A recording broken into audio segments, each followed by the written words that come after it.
Tangu mwaka 2022 jumla ya kesi 11 zimefunguliwa katika mahakama ya watoto na wakili George Mpele Kilindu katika kile kinachoelezwa kuwa ni juhudi za kumchukua mtoto wa miaka 3 kutoka kwa mama yake.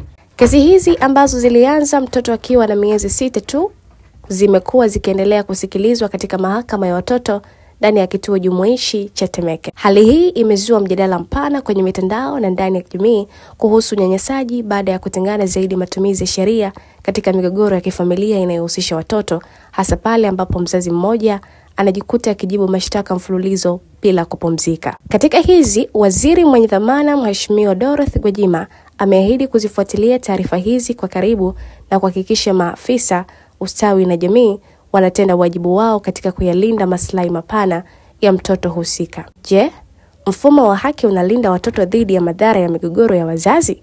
Na je, tunahitaji njia mbadala na jumuishi zaidi ya kusuluhisha migogoro ya kifamilia? Hii ni fursa ya kutafakari kwa kina nafasi ya sheria, ustawi wa mtoto na usawa wa kijinsia katika jamii yetu. Katika jitihada za kuleta uwiano wa hoja, baadhi ya waandishi wa habari walimtafuta wakili George Mpele Kilindu ili kueleza upande wake kuhusu sababu za kufungua kesi zote hizi dhidi ya mama na mtoto wake. Hadi sasa hakuja kuwa tayari kuzungumza na vyombo vya habari kuhusu suala hilo.